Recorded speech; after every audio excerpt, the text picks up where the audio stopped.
Pada malam ini kami memuji Tuhan khususnya demiologi dan pelepasan. Tuhan Yesus tutup bungkus kami kuasa Tuhan. Semua keluarga kami juga tutup bungkus. Hamba Tuhan juga yang berbicara. Semua kami yang hadir tutup bungkus dengan kuasa Tuhan. Di dalam nama Tuhan Yesus yang berkuasa. Segala kuasa di bumi dan surga dan tanah. Kami mengutus anaknya untuk memberikan firman Tuhan dan melepaskan orang dari kuasa-kuasa agar mereka mengenal Tuhan lebih dalam dan lebih dekat kepada Tuhan. Dalam nama Tuhan Yesus Kristus kami berdoa. Amin. Amin. Terima kasih Pak Victor. Sudah lebih sehat Bapak? Lumayan Pak, masih tetap check up. Oh, kita doakan terus ya.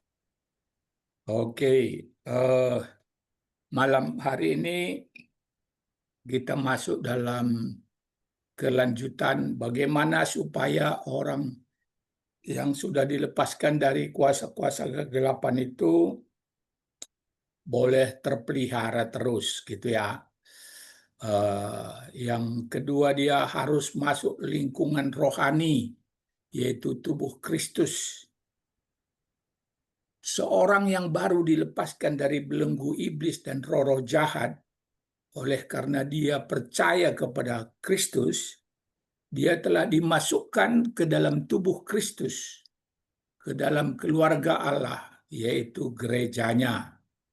Ya, Efesus 2 ayat 13-19. Dia yang tadinya jauh dari Allah, tanpa pengharapan, kini sudah menjadi dekat oleh darah Yesus. Dia perlu diterima dalam keluarga Allah tersebut.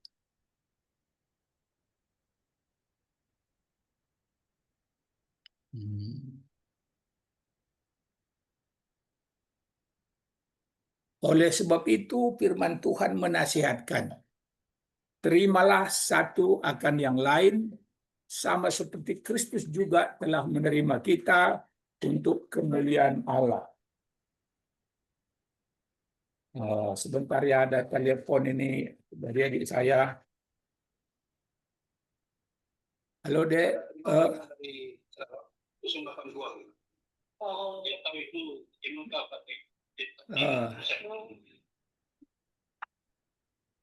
Minta maaf saya lagi pelayanan ini ya melalui Zoom. Nanti ya. Oh iya. Ya. Oke, terima kasih. Baik. Yuk.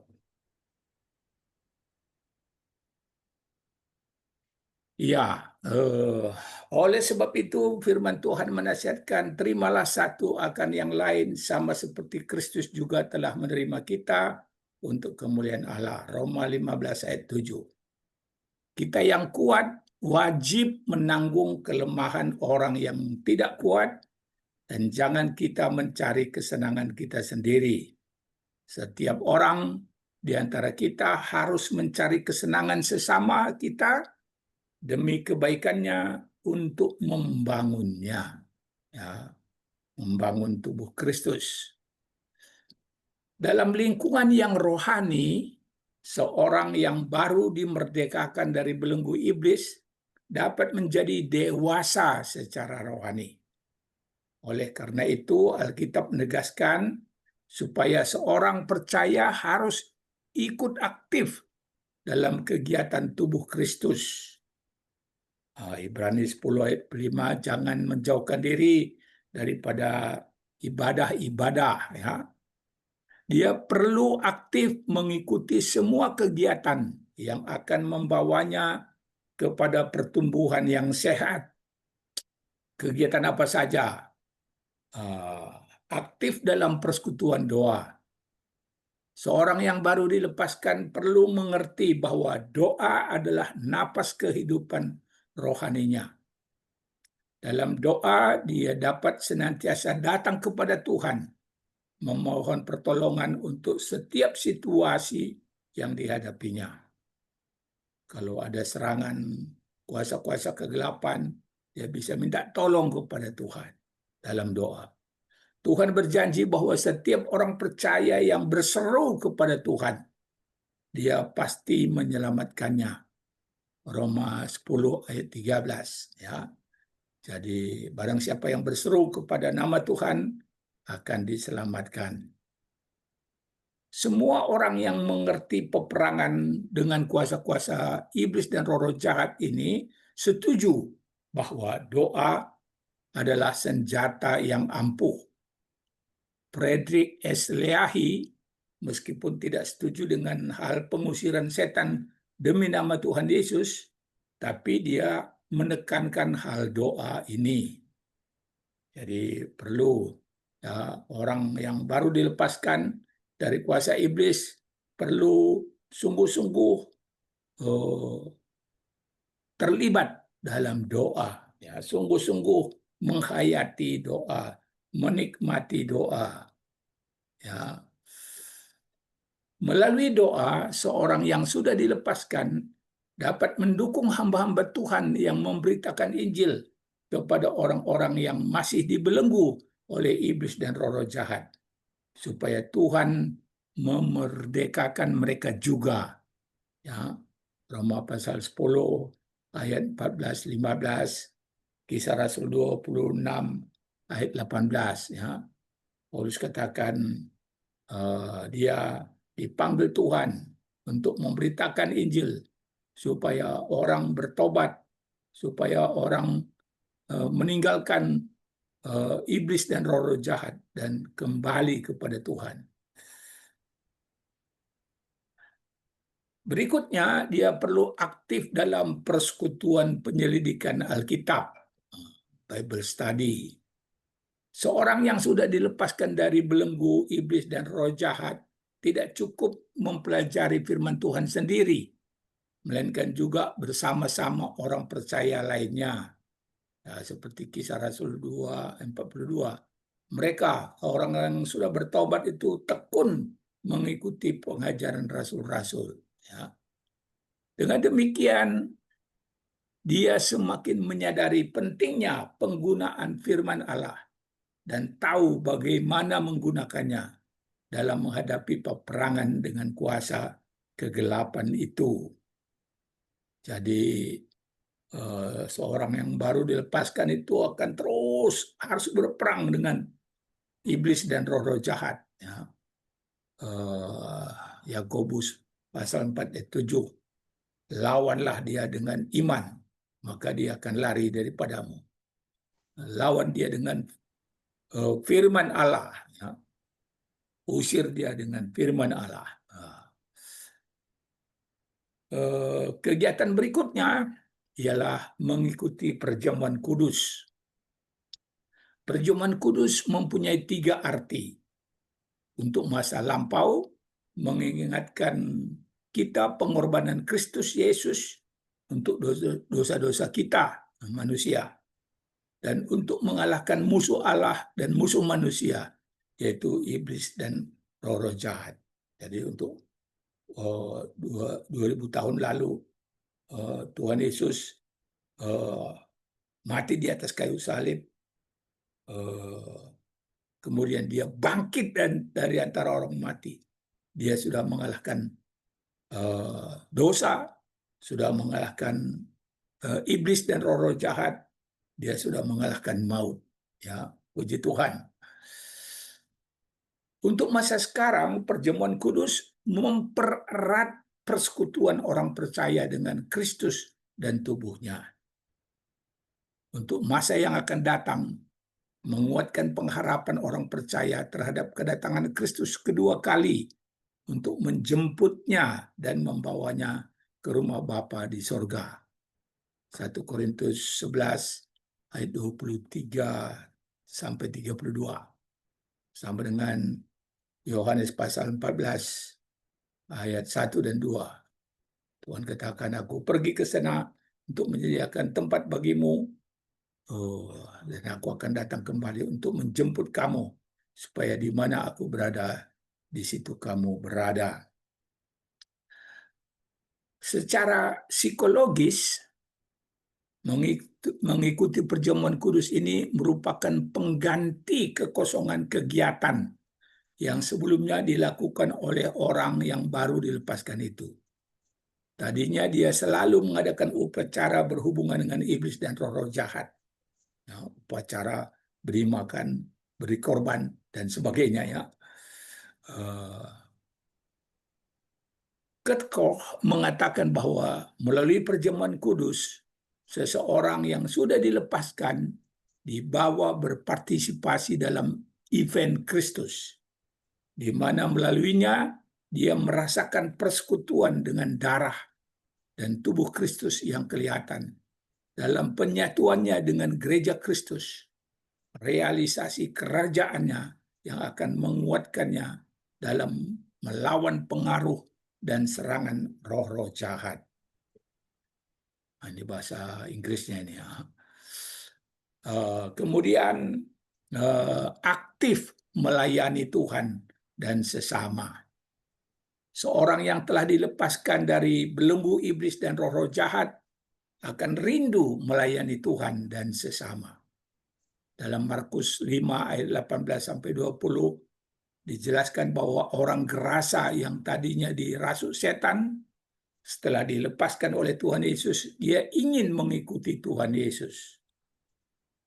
Dan Tuhan Yesus berkata kepadanya, "Pulanglah ke rumahmu dan beritakanlah kepada mereka segala sesuatu yang telah diperbuat oleh Tuhan atasmu, dan bagaimana ia telah mengasihani engkau." Sejak saat itu dia mulai memberitakan kepada orang lain bagaimana Tuhan Yesus menolongnya.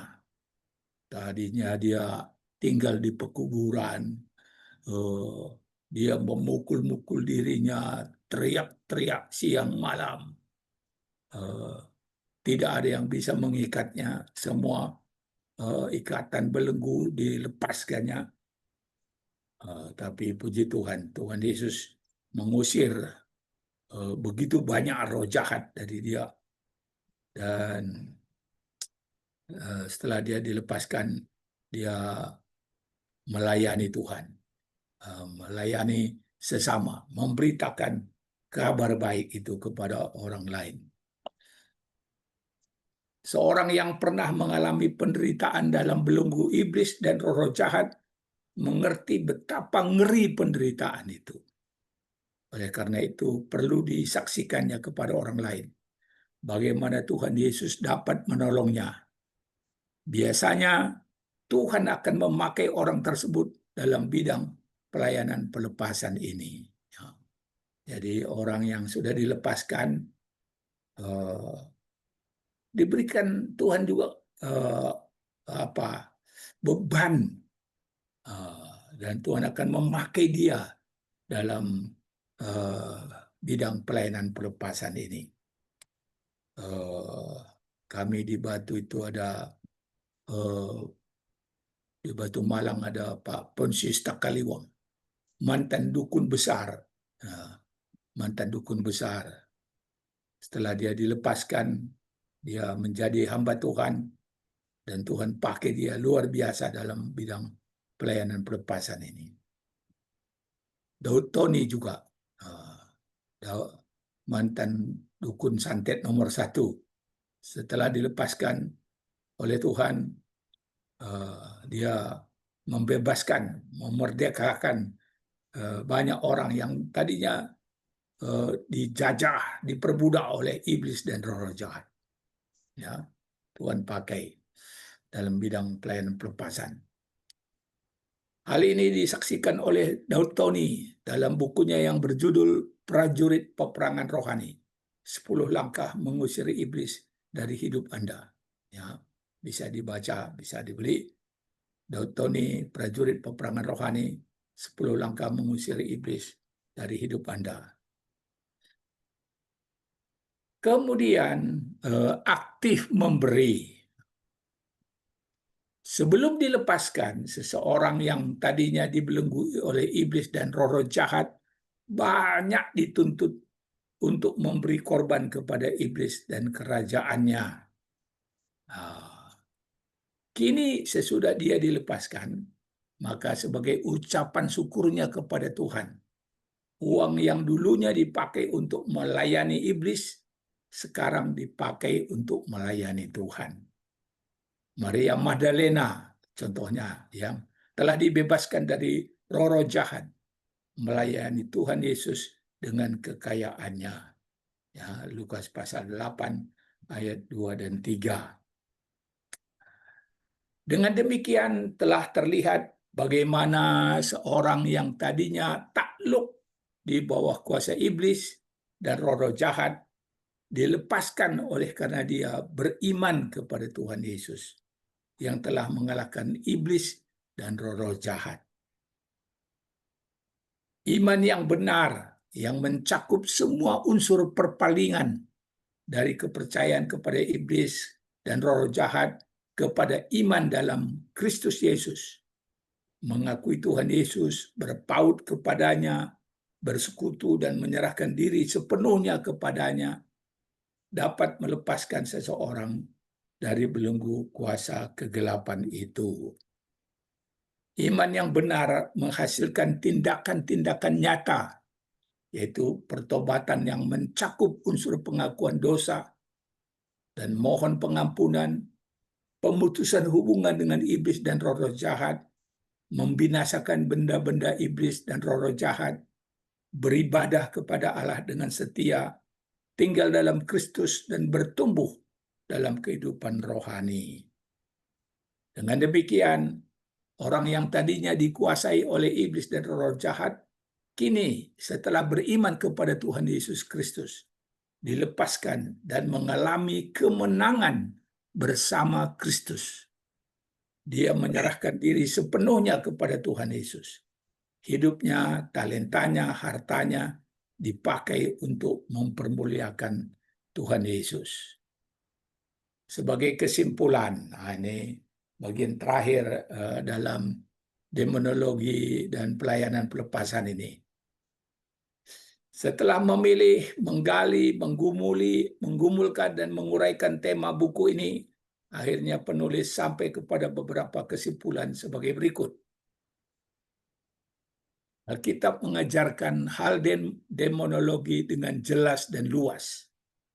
Dengan demikian menolak eksistensi iblis dan roh-roh jahat berarti menolak sebagian pengajaran Alkitab yang penting. Iblis dan roh-roh jahat menurut Alkitab adalah makhluk-makhluk yang berpribadi, bukan hanya suatu kekuatan saja.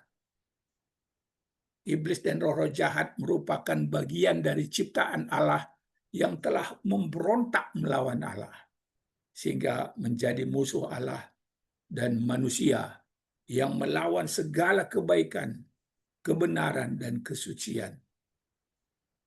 Iblis mempunyai suatu kerajaan yang disebut kerajaan kegelapan, dengan iblis sebagai pemimpin atau rajanya, dan roh-roh jahat sebagai bawahannya. Kerajaan kegelapan itu mempunyai organisasi yang kuat dan pelaksana program yang sangat banyak, sehingga dapat melakukan kegiatan-kegiatan yang luas mencakup seluruh dunia. Ya.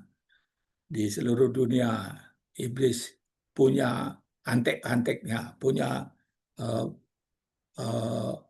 bawahannya, roh-roh jahat di seluruh dunia. Maka dia dapat melakukan kegiatan-kegiatan yang luas mencakup di seluruh dunia. Tujuan utama kegiatan iblis dan roh-roh jahat ialah yang pertama, hendak menyamai yang maha tinggi dan menggantikan kedudukannya. Dia hendak menarik dan memerintah seluruh ciptaan Allah. Dia mau menjadi Allah. Dia mau menggantikan kedudukan Allah yang maha tinggi. Untuk mencapai tujuan utama itu, iblis dan roh-roh jahat melakukan kegiatan-kegiatan yang langsung menentang pribadi dan program Allah. Iblis dan roh-roh jahat menipu, mempengaruhi, dan memerintah bangsa-bangsa. Terhadap orang yang tidak percaya, iblis dan roh-roh jahat menghalangi dan membutakan mata mereka untuk menerima Injil, memasuki mereka dan merasuki mereka. Terhadap orang-orang percaya, iblis dan roh jahat berusaha memerangi menuduh, mendakwa, mencobai, menganiaya mereka, dan lain-lain. Menurut Alkitab, manusia sejak Adam dan Hawa telah terbuka, bahkan menerima, serta menyambut iblis dengan turut memberontak terhadap Allah. Ingin memerintah diri sendiri tanpa Allah, memihak kepada iblis dan kerajaannya, bahkan mengikuti serta menyembahnya. Jadi sekarang malahan ada disebut gereja setan. Sebenarnya enggak pas kata itu. Gereja artinya orang-orang yang sudah dikeluarkan dari kegelapan. Jadi enggak pas itu gereja setan. Tapi itulah kenyataannya sekarang. Ya. Pada masa kini ada dua pandangan manusia mengenai makhluk-makhluk supernatural ini. Ada kelompok orang yang tidak percaya adanya iblis dan roh jahat. Ada pula kelompok orang yang percaya kepada iblis dan roh jahat. Kelompok orang yang tidak percaya adanya iblis dan roh jahat telah masuk dalam perangkap iblis. Sebab mereka telah meragukan dan menolak firman Allah yang menyatakan bahwa iblis dan roh jahat itu ada dan berkuasa. Meragukan dan menolak kebenaran firman Allah memang merupakan metode iblis dan roh jahat sejak Adam sampai sekarang, bahkan sampai penghukuman kekal bagi iblis dan roh jahat. Jadi itu cara mereka, tipu daya mereka. Kelompok orang yang percaya kepada iblis dan roh jahat dapat dibagi menjadi dua bagian. Sebagian mereka takluk kepada pengaruh kuasa kegelapan, yaitu pada waktu-waktu tertentu oleh karena kebutuhan. Misalnya waktu sakit, orang pergi ke dukun, mau ujian, mau bepergian, dan lain-lain. Orang pakai jimat. Ya. Mereka pergi kepada dukun-dukun yang dianggap mampu memanggil roh dan dapat menolong mereka. Sebagian lagi secara sadar dan aktif mengembangkan okultisme dengan semua jenisnya, baik spiritisme, ilmu sihir, dan ilmu ramal. Mereka berfungsi sebagai dukun perantara dunia roh. Mereka dengan sukarela melakukan hal itu, bahkan sebagian menjadikannya sebagai mata pencaharian nafkah mereka. Ya. Dukun-dukun itu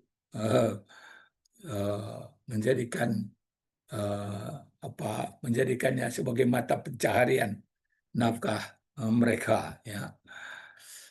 Ada akibat nyata bagi orang yang telah membuka diri bagi iblis dan roh jahat. Alkitab menyatakan bahwa murka Allah ada di atas mereka.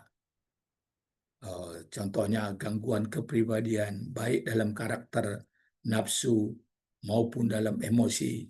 Kerasukan setan dapat terjadi bagi mereka yang pergi minta tolong kepada dukun-dukun perantara dunia roh. Ya. Bagi mereka yang terlibat okultisme secara sadar dan aktif, dapat terjadi hal-hal tersebut di atas, ditambah lagi kutuk sampai kepada generasi keempat. Kemampuan menjadi dukun, kematian yang mengerikan, dan kematian yang kekal. Kita sudah membahasnya dalam bab-bab yang lalu. Meskipun iblis dan roh jahat itu berkuasa dan telah berhasil menguasai banyak orang, tetapi Alkitab menyatakan bahwa Kristus telah menang atas iblis dan kerajaannya melalui karya penebusan Kristus di kayu salib. Kristus telah datang untuk menghancurkan pekerjaan-pekerjaan iblis, mengusir roh-roh jahat, melucuti persenjataan iblis dan roh-roh jahat, serta menjadikan mereka tontonan bagi umum. Kolose 2 ayat 15. Ya. Kemenangan Kristus itu menjadi nyata hanya apabila Kristus hadir di dalam hidup seseorang yang percaya kepadanya. Jadi kita menjadi menang kalau Kristus hidup di dalam hidup kita. Iman kepada Tuhan Yesus membuat kehadirannya nyata di dalam hidup seseorang. Dengan kehadiran Kristus dalam hati orang itu, maka kuasa kegelapan yang sebelumnya telah menguasai dirinya dikalahkan oleh Kristus. Iman yang dimaksudkan di atas adalah iman yang mencakup semua unsur iman, yaitu unsur meninggalkan segala sesuatu yang sebelumnya diandalkan dan disembahnya, unsur percaya yang mutlak kepada Tuhan Yesus, unsur pengakuan bahwa Yesus adalah Tuhan dan Juru Selamatnya, dan pengakuan segala dosa-dosanya, unsur berpaut kepada Tuhan, unsur persekutuan pribadi dengan Tuhan, serta unsur penyerahan diri kepada Tuhan yang terus-menerus diperbaharui. Pengusiran setan menurut Alkitab hanya dapat dilakukan oleh orang yang beriman kepada Tuhan Yesus, yang sudah mengalami kemenangan Kristus dalam hidupnya, yang didiami oleh Roh Kudus. Bila mana orang yang tidak beriman kepada Tuhan Yesus mencoba mengusir roh-roh jahat, maka dia dapat diserang langsung oleh roh-roh jahat tersebut. Seperti anak-anak Imam Skewa, Kisah Rasul 19. Ya. Pengusiran setan perlu dilakukan oleh hamba Tuhan atau oleh orang percaya dalam menghadapi kasus orang-orang yang kerasukan setan. Sebab orang itu tidak mungkin lagi percaya kepada Tuhan Yesus sebagaimana orang biasa. Oleh karena kehendak orang itu telah sepenuhnya dikuasai oleh roh-roh jahat itu. Jadi kalau orang yang dirasuk setan itu kehendaknya sepenuhnya dikuasai oleh roh-roh jahat itu. Maka hamba Tuhan atau orang percaya lainnya yang melayani orang tersebut harus terlebih dahulu mengusir roh-roh jahat itu dalam nama Tuhan Yesus. Baru setelah roh-roh jahat itu keluar dari orang tersebut, dia dapat percaya kepada Tuhan Yesus dengan sadar. Ya, jadi saya biasanya kalau sudah mengusir roh-roh setan itu dari seseorang yang kerasukan, saya suruh dia berseru kepada Tuhan, panggil nama Tuhan. Kalau dia belum bisa, nah berarti masih perlu diusir lagi roh-roh jahat itu. Seorang yang sudah terlepas dari belenggu iblis dan roh-roh jahat memerlukan perlindungan khusus, oleh karena roh-roh jahat itu berusaha untuk masuk kembali kepadanya. Orang itu terlindung apabila ia ada di dalam Kristus dan terus-menerus berserah kepada Kristus. Seorang yang sudah dilepaskan dari ikatan kuasa kegelapan harus berperang melawan kerajaan iblis itu. Dalam peperangan itu, ia perlu memakai selengkap senjata Allah, khususnya memakai firman Allah yang tertulis, dan bila mana perlu mengusir setan itu demi nama Tuhan Yesus. Seorang yang sudah diselamatkan dari kerajaan iblis itu akan beribadah kepada Tuhan, menyembah dan melayani Tuhan. Dia akan bersaksi bagaimana Tuhan Yesus telah menyelamatkannya. Dia akan bersyukur dengan mempersembahkan hidupnya dan segala sesuatu yang ada padanya. Amin. Habis bahan kita.